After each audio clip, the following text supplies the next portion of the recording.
ஜெபத்தை கேட்பவரே, என் கண்ணீரை காண்பவரே, என் ஜெபத்தை கேட்பவரே, என் கண்ணீரை காண்பவரே. ஆண்டவரும் இரட்சகருமாயிருக்கிற இயேசு கிறிஸ்துவின் விலையேற பெற்ற நாமத்தினாலே வாழ்த்துகிறேன். மீண்டும் உங்களை சந்திப்பதில் மிகுந்த மகிழ்ச்சி அடைகிறேன். நம்முடைய ஆண்டவர் ஜெபங்களை கேட்கிறவர், பதில் தருகிற நல்ல ஆண்டவர் என்பதை நாம் அறிந்திருக்கிறோம். சங்கீதம் 65:2 வாசிக்கும் பொழுது, ஜெபத்தை கேட்கிறவரே மாம்சமான யாவரும் இடத்தில் வருவார்கள்.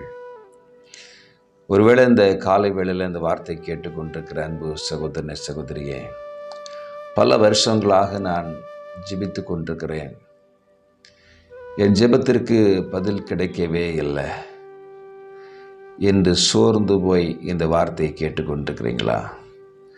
நிச்சயமாக வேதம் பொய் சொல்வது இல்லை.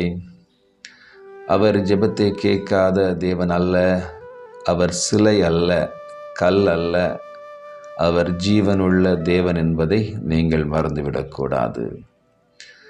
நீங்கள் பேசுகிற, நான் பேசுகிற எல்லா சத்தத்தையும் கேட்கிற தேவன், பதில் தருகிற தேவன் என்பதை நீங்கள் அறிந்து கொள்ள வேண்டும்.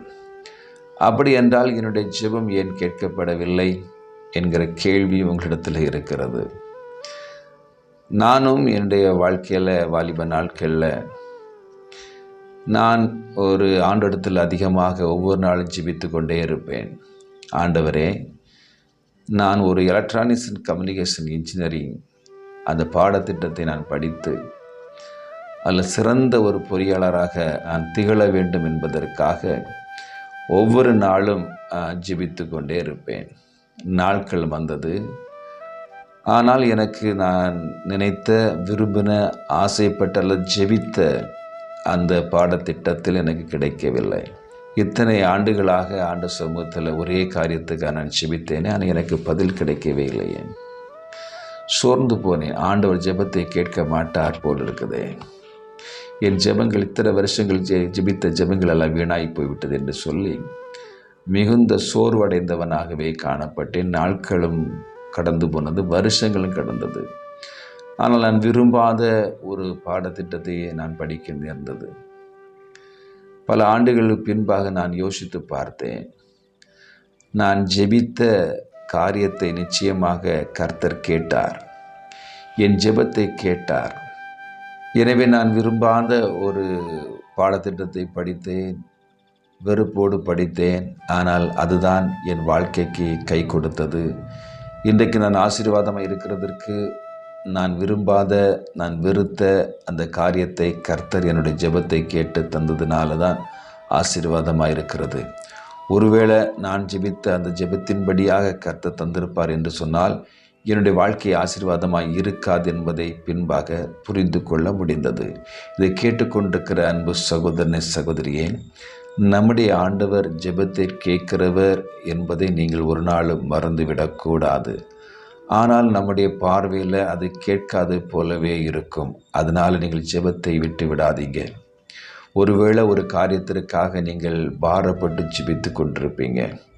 ஒருவேளை ஒரு வியாதி, அல்லது ஒருவேளை ஒரு கடன், அல்லது ஒருவேளை ஒரு பிள்ளைகளுடைய திருமண காரியங்கள், பிள்ளைகள் காரியங்கள், படிப்பு காரியங்கள், ஏதோ ஒரு காரியங்களை நீங்கள் ஓயாமல் அதற்காக ஆண்டவரிடத்தில் போராடி மன்றாடி ஜெபித்து கொண்டே இருப்பீங்க. ஆனால் என் ஜெபம் கேட்கப்படவில்லையே என்கிற ஒரு அங்கலாய்ப்பு இருக்கும். இவ்வளவு நெருக்கங்களும் கஷ்டங்களும் தோல்விகளும் வாழ்க்கையில் வந்து விட்டதே என்று நீங்கள் யோசித்து கொண்டிருக்கலாம். என் அன்பான சகோதர சகோதரிகளே, ஆண்டவர் ஜெபத்தை கேட்கிறார், கவனித்து கேட்கிறார். நம்முடைய நினைவு, நம்முடைய எண்ணங்களுக்கு அப்பாற்பட்ட தேவன். நாம் இருக்கிற சூழ்நிலை பார்த்து தான் ஜெபிக்கிறோம். சூழ்நிலை மாறிவிடாதா என்று சொல்லி, சூழ்நிலைகளுக்கும் இயற்கைக்கும் எல்லாற்றுக்கும் அப்பாற்பட்ட தேவன் அடுத்த நீங்கள் 10 வருஷத்தில் அல்லது 20 வருஷத்துக்குள் நீங்கள் எப்படி இருக்க வேண்டும் என்பதை அறிந்திருக்கிறார். அந்த சூழ்நிலைக்கு படியாகவே கர்த்தர் உங்களுக்கு பதில் தருவார் என்பதை நீங்கள் ஒரு நாளும் மறந்து விடாதீங்க. எனவே ஜெபத்தை நிறுத்தி விடாதீங்க. கேட்கலன்னு சொல்லி ஜெபித்து கொண்டே இருங்க. நிச்சயமாக ஆண்டவர் பதில் தருகிற நல்ல ஆண்டவர். சங்கீதம் 66:19 வாசிக்கும் பொழுது, மெய்யாய் தேவன் எனக்கு செவி கொடுத்தார், என் ஜெபத்தின் சத்தத்தை கேட்டார் என்று சொல்லி சங்கீதக்காரர் சொல்கிறார். என் அன்பு சகோதர சகோதரிகளே, ஆண்டவர் நம்முடைய ஜெபத்தின் சத்தத்தை கேட்கிற தேவன் என்பதை மறந்து விடாதீங்க. சங்கீதம் 145 18 19 வாசிக்கும் பொழுது, தம்மை நோக்கி கூப்பிடுற யாவருக்கும், உண்மையாய் தம்மை நோக்கி கூப்பிடுற யாவருக்கும் கர்த்தர் சமீபமாய் இருக்கிறார், அல்லது ஜெபத்தை கேட்கிறார், கூப்பிடுதலுக்கு செவிசாய்க்கிறார். அவர் தமக்கு பயந்தவர்களுடைய மன விருப்பத்தின்படி செய்து அவர்கள் கூப்பிடுதலை கேட்டு ரட்சிக்கிறார் என்று சொல்லி பார்க்கிறோம். அன்பு சகோதர சகோதரிகளை, கூப்பிடுகிற காகத்திற்கும் ஆகாரம் கொடுக்கிறார், செவி கொடுக்கிறார். அவர் நோக்கி யாரெல்லாம் கூப்பிடுறாங்களோ நிச்சயமாய் ஜெபத்தை கேட்பார் என்பதை மறந்து விடாதீங்க. நிறைய பேருக்கு டவுட், எனக்கு ஜெபம் கேட்கப்படலை. நிச்சயமாக நான் சொல்கிறேன், என்ற அனுபவபூர்வமாக சொல்கிறேன், கர்த்தர் எல்லாவற்றையும் கவனித்து கேட்டுக்கொண்டே தான் இருக்கிறார். ஏற்ற நேரம் சமயம் வரும் பொழுது அவர் என்ன செய்வார், நமக்கு பலன் தருவார். அப்பொழுதுதான் புரியும், மெய்யாகவே அவர் ஜெபத்தை கேட்டுக்கொண்டு தான் இருக்கிறார். என் அங்கலாய்ப்பை, என்னுடைய இருதயத்தினுடைய எண்ணங்களை எல்லாவற்றையும் கேட்டு கொண்டிருக்கிறார். ஆனால் அதற்கான நேரங்களும் சமயங்களும் வரும் பொழுது கர்த்தர் நமக்கு தந்து ஆசீர்வதிப்பார் என்பதை மறந்து விடாதீங்க. எசையா 65 அதிகாரம் 24 வாசிக்கும் பொழுது, அப்பொழுது அவர்கள் கூப்பிடுவதற்கு முன்னே நான் மறு உத்தரவு கொடுப்பேன், அவர்கள் பேசும்போதே நான் கேட்பேன். பாருங்க, பேசும்போதே கேட்கிறார். நாம் பேச ஆரம்பிப்பது முன்பாகவே எதை பேசப் போகிறோம், எதை கேட்கப் போகிறோம் என்கிற அறிந்த நம்முடைய ஆண்டவர் நாம் செய்யாமல் இருப்பாரா? அவருடைய மகத்துவத்தையும் வல்லமைகளையும் நாம் அறிந்து கொள்ள வேண்டும். நான் கேட்க ஆரம்பிப்பதற்கு முன்பாகவே கவனிக்கிறார். எவ்வளோ அன்புள்ள ஆண்டவர் பார்த்தீங்களா? எனவே ஜெபத்தை நிறுத்திடாதீங்க. இடத்தில் அநேகர் சொல்லுவாங்க, பாஸ்டர் எத்தனையோ வருஷங்களாக ஜெபித்துட்ருக்கிறேன், எந்த பதிலும் வந்தது மாதிரி இல்லை, எந்த தரிசனமோ சொப்பனங்களோ எந்த காரியத்திலும் கர்த்தர் எனக்கு இடைபடவே இல்லை, எனக்கு ஏன்னு தெரியலை, கேட்கப்படவில்லை என்று சொல்லி சோர்ந்து போய் அநேகர் என்று சொல்லியிருக்கிறாங்க. இதை கேட்டுக்கொண்டிருக்கிற அன்பு சகோதர சகோதரியே, ஆண்டவர் உங்களுடைய ஜெபத்தையும் என்னுடைய ஜெபத்தையும் கவனித்து கேட்டுக்கொண்டிருக்கிறார். அவர் கவனமாய் கேட்டுக்கொண்டிருக்கிறார். எனவே நான் உங்களுக்கு சொல்லிக்கொள்ள விரும்புகிற ஒரே காரியம், நீங்கள் ஜெபிக்கிற ஜெபத்தை நிறுத்தி விடாதீங்க. தொடர்ந்து நீ ஜெபித்து கொண்டே இருங்க. நிச்சயமாகவே உங்கள் ஜெபத்திற்கு கர்த்தர் ஒரு நல்ல பதிலை தருவார். அப்பொழுது ஆச்சரியப்படுவீங்க, ஆண்டவர் இவ்வளவு வல்லமை உள்ள தேவன் என்று சொல்லி. அப்போஸ்தலர் புத்தகம் 10 அதிகாரம் 31 வாசிக்கும் பொழுது, கொர்நேலியுவே, உன் ஜெபம் கேட்கப்பட்டது, உன் தான தர்மங்களும் தேவ சந்நிதியில் நினைப்பூட்டப்பட்டது என்று சொல்லி. கொர்நேலியுடைய ஜெபங்களும் தான தர்மங்களும் பரலோகத்தில் நினைப்பூட்டுதலாக இருந்தது, கேட்கப்பட்டது. அவன் தான தர்மங்களை செய்கிறவனாக இருந்தான், எப்பொழுதும் இடைவிடாது ஜெபிக்கிறவனாக இருந்தான். எனவே ஜெபத்துக்கு பதில் வருகிறதோ பதில் வரலையோ எப்போதும் ஜெபித்து கொண்டே இருக்கிறான்.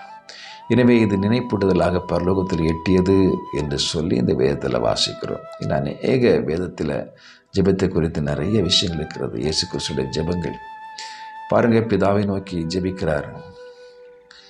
பாருங்க, பிதாவே, கூடுமானால் இந்த துன்பக்கள் என்னை விட்டு நீங்கி போகட்டும் என்று கேட்கிறார்.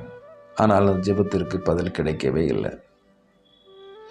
பிதாவை நோக்கி விண்ணப்பம் பண்ணுகிறார், ஆண்டவரே, இந்த வேதனை, இந்த வலி, இந்த துன்பத்தை மாற்றுங்க என்று சொல்லி. ஆனாலும் என்னுடைய விருப்பம் அல்ல, தேவ சித்தமே நிறைவேற்றட்டும் என்று சொல்லி தன்னை அர்ப்பணிக்கிறார். அப்படி என்றால் நீங்கள் ஒருவேளை நீங்கள் நினைக்கலாம், இயேசு கிறிஸ்து ஜெபித்த ஜெபத்துக்கே பதில் கிடைக்கல, ஆனால் அதில் பதில் கொடுப்பார் என்று சொன்னால், இயேசு கிறிஸ்து நமக்காக கல்வாரி சிலுவையில் அடிபட்டு மரிக்க வேண்டும், சிலுவை சுமந்து மரிக்க வேண்டும் என்பது தேவனுடைய அநாதி திட்டம். அதை நிறைவேற்றுவதற்காக தான் பிதாவாகிய தேவன் இயேசுடைய ஜெபத்திற்கு இன்னும் செவி சாய்க்கவே இல்லை.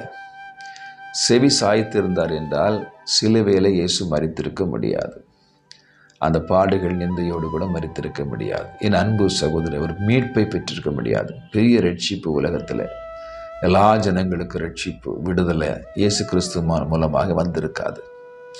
எனவே இதை நல்லா கவனிக்கணும். ஆண்டவர் நம்முடைய ஜெபத்தை கேட்கவில்லை என்பதை ஒரு நாளும் நீங்கள் எண்ணவே கூடாது, சிந்தனை வரவே கூடாது. ஆண்டவர் எல்லாவற்றையும் கவனித்து கேட்கிறார். எல்லாவற்றையும் கவனமாகவே இருந்து நம்மை ஆராய்ந்து பார்க்கிறார். பாருங்க, இயேசு கிறிஸ்து ஜெபத்திற்கு பதில் கிடைக்கவில்லை.